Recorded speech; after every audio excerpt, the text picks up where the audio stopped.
Crocodile, anything that goes into the area, they might want to attack. It's still got the detonator in it. We don't want to let it dry out, otherwise it will go off. She's there. Yeah.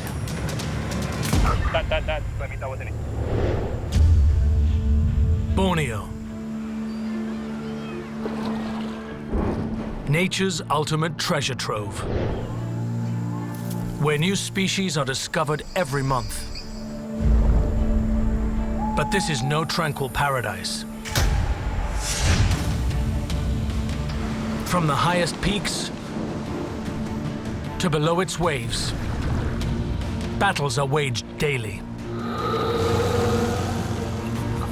Here, men and women gamble their lives, fighting for this unique world, forging a better future. There he goes. There he goes. This is Frontier Borneo.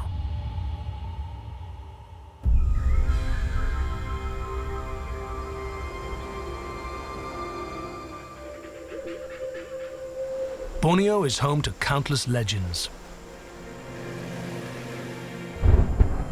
One tells the tale of a tragic falling out between crocodiles and humans. Since then, the island's waterways are said to have become lethal. Northwest Borneo, Sarawak. The river Rayu is home to some of the Iban tribespeople.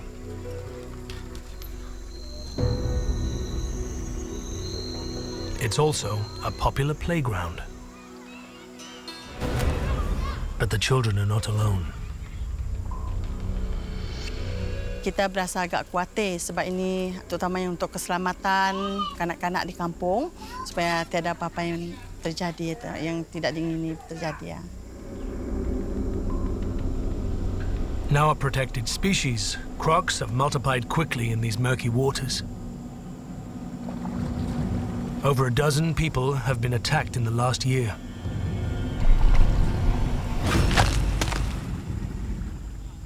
Called into action is Borneo's own Crocodile Dundee, Christopher Kri. Chris is a 37-year veteran, a key member of the Swift Wildlife Action Team. Crocodile, anything more than 3 meters, about 9 to 10 feet long, it is considered dangerous. When they get very big, they tend to become territorial. Anything that goes into the area, they might want to attack. Today, Chris needs to capture one of these monsters before it tastes human flesh.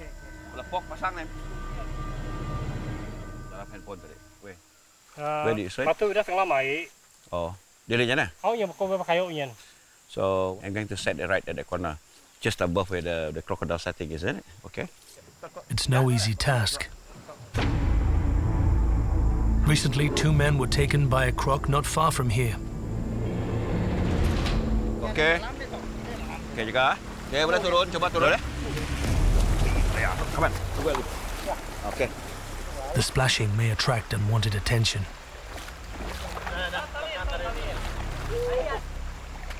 The villagers try to watch their backs.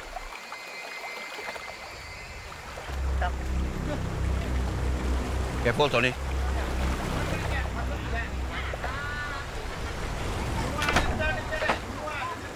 Finally, the cage is set up safely. We will wait, see what happens for 2 to 3 weeks. Until the croc is caught, this river is a ticking time bomb.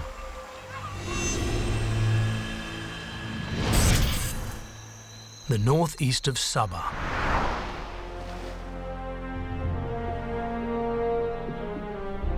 Part of the Coral Triangle. Boasting more ocean species than anywhere else on Earth. But this blue expanse hides a dark secret.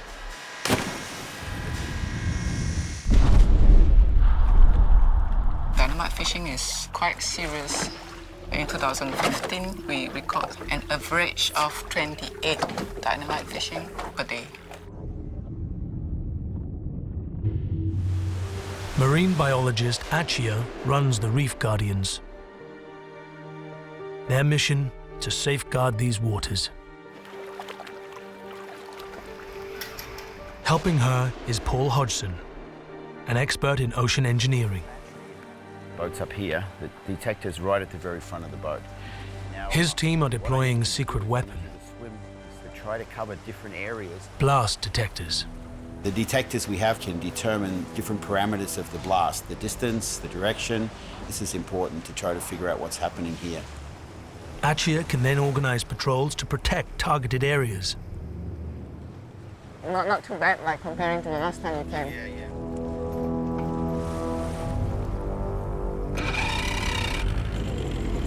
Leaving on a mission without armed guards could cost them their lives.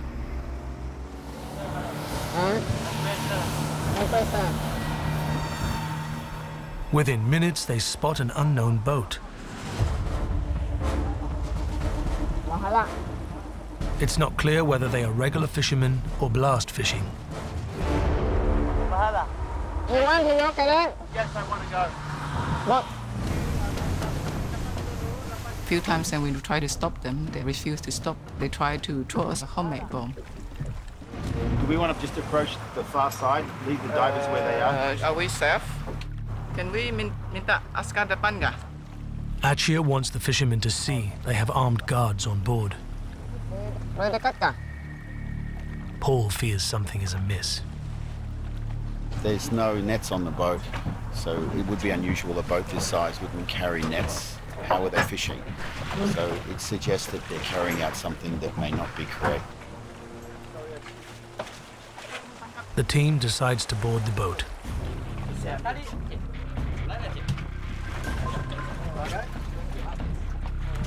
They want to inspect the catch. Bomb fishing would kill the fish. Anybody have light? But these fish are alive. Terima kasih ya. He was willing to open his boat up for inspection without any demands, and he was cooperating with what he was saying. So I think that this trip he's legitimate in terms of collecting grouper and going back to sell it. The coast is finally clear for the team to dive. Paul gives the blast detectors a final check. These units detect any underwater explosion. It'll also detect an earthquake happening.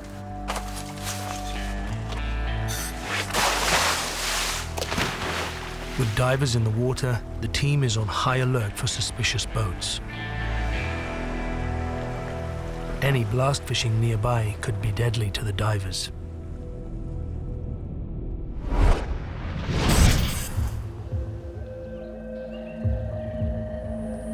The forests of Sandakan.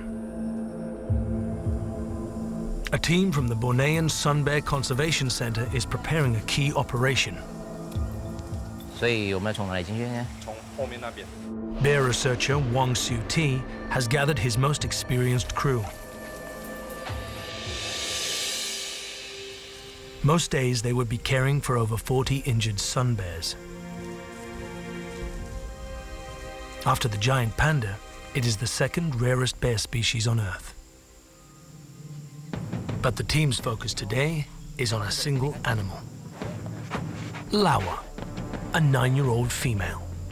Lawa has been acting really wild over the last few years. Means that she rarely come back to the bear house. That's why we think she's ready for release.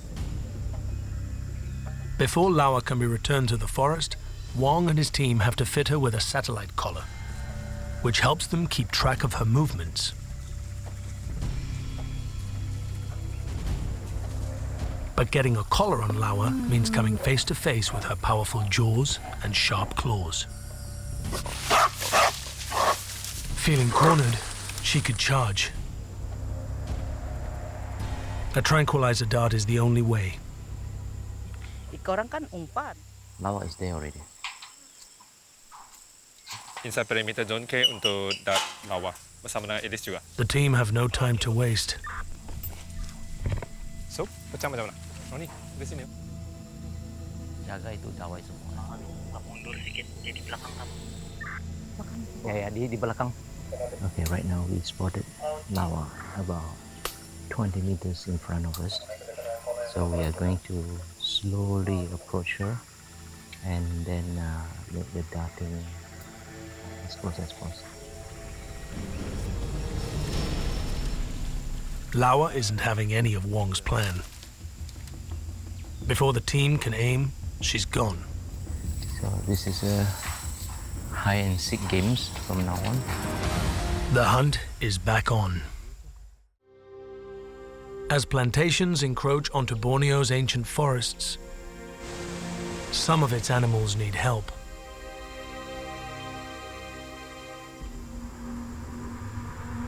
Members of the Bornean Sun Bear Conservation Center are trying to prepare Lawa for release and fit her with a radio collar. The vegetation is very thick. The visibility is very low. Kalau dari sana macam mana mau tembak, kan? Time for a new strategy. We are trying to slowly drive Lawa into an open area so that the vet can have a clean shot. Yeah, that's the plan at least. She's there. Yeah. Okay, dia ada panic sedikit dong, jaga. The team finally get their chance. Okay, dia menuju ke sini tuh. Okay, dat. Diam. It's a direct hit. Kena kan? She's a little bit panicked right now, but she's doing well. No aggression. She did not attempt to charge us. A charging bear can kill a man. This is a relief. Diam. Jangan bergerak kamu semua di bagian pen J sana itu. Despite the tranquilizer, Lawa is not ready to give up the fight. Yeah, she's coming back. No. First dose, the volume of the drug is not enough.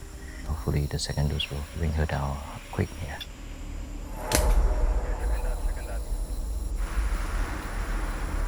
Slowing down, but she's still doing the pacing. Yeah. This time, the drugs work.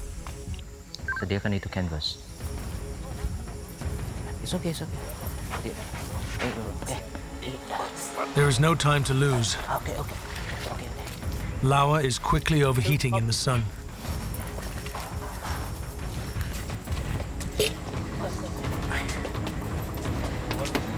$52.9. She won't be asleep for long. The team will have to carry out a full health check in under 40 minutes. Ice. Temperature. 39.3. 39.3. I'm gonna check her pulse rate right now. She's holding her breath. Checkup completed. Wong is satisfied Lawa is healthy. Get ready for the collar. But there's a hitch. Maximum 47.2. Maximum 47.2. We can try. Lawa has grown more than expected. Dia punya kepala a little bit too tight. Time for Plan B. Off the coast of Sabah, the reef guardians are protecting Borneo from illegal blast fishing.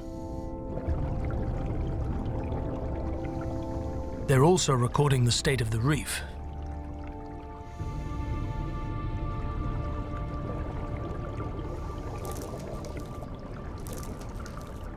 For the moment, the coral here is thriving. But just meters away, there is evidence of blast fishing. Team member Adrian secures a new blast detector.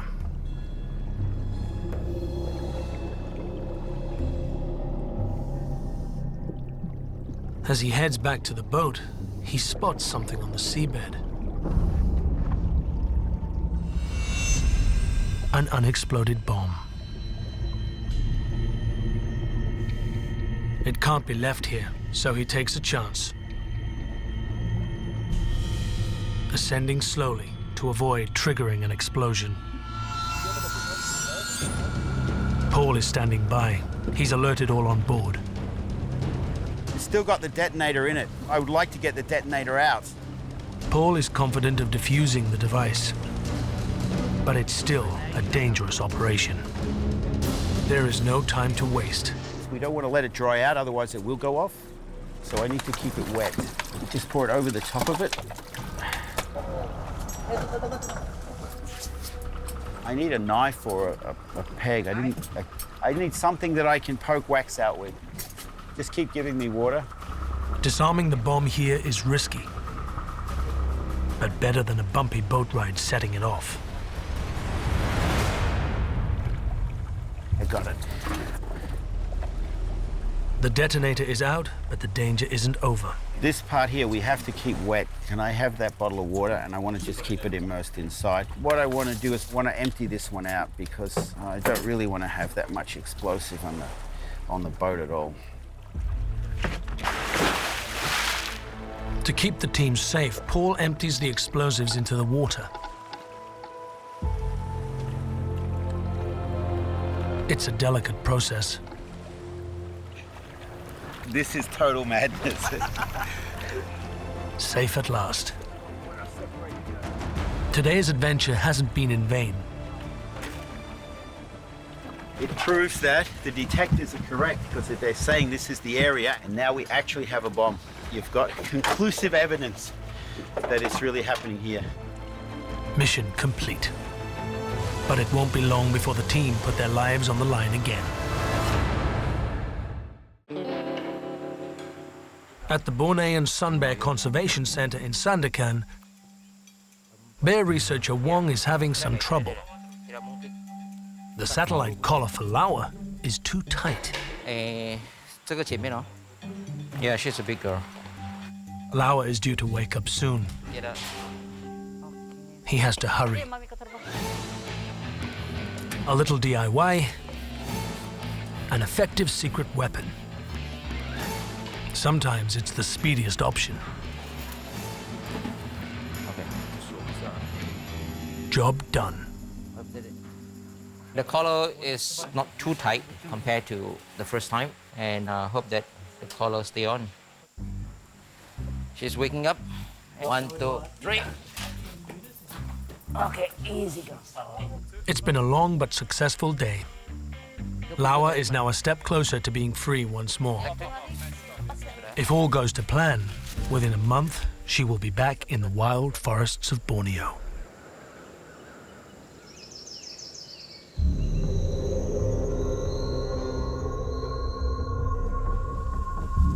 The Swift Wildlife Action Team in Sarawak are back on the Rayu River. It's been 2 weeks since they laid a trap for a crocodile. The trap trigger, there should be a crocodile inside. They've struck gold. It's a 3-meter-long saltwater crocodile. The gate lock, okay, good. Okay. The operation is far from over. Chris's team now have to fish the creature out of the water. Okay, just take the one out here. Careful, careful. Don't let the fellow struggle. Uh-oh, he's not happy. One small slip-up could spell disaster.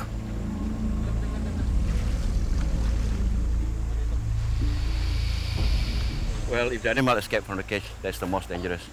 You have to coordinate it properly. If you make mistake, you're in trouble. Go on, Dennis, go on. Go on.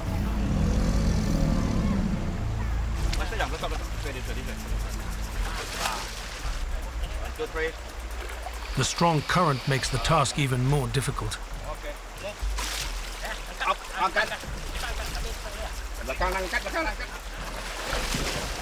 One, two, three.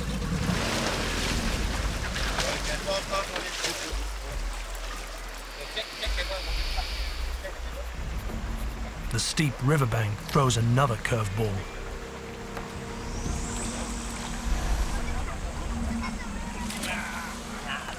This is too heavy for us to leave it like that. So we try with the bamboo, we put in between, then we lift it up.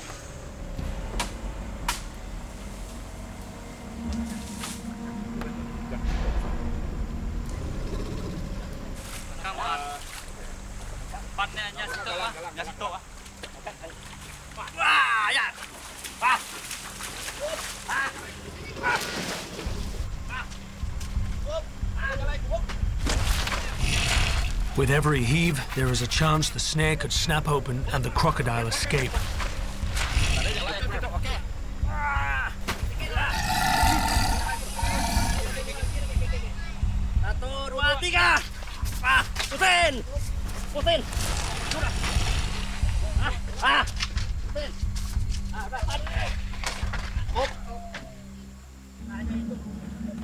Success.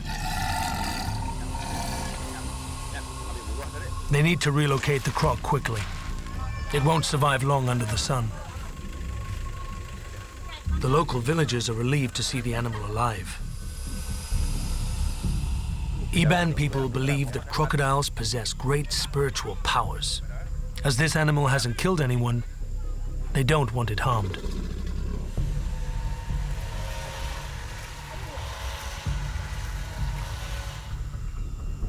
The crew race to a local wildlife sanctuary.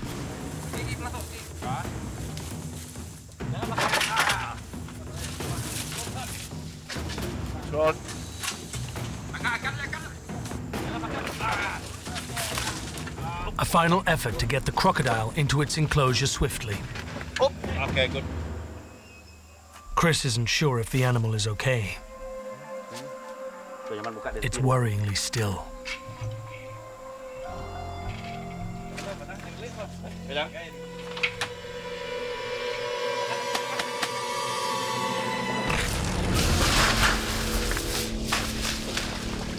The creature is disoriented, but the waters will help revive it.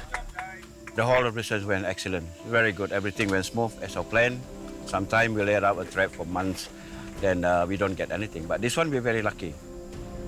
Once again, Chris's team has kept both man and nature safe, protecting Borneo's natural heritage.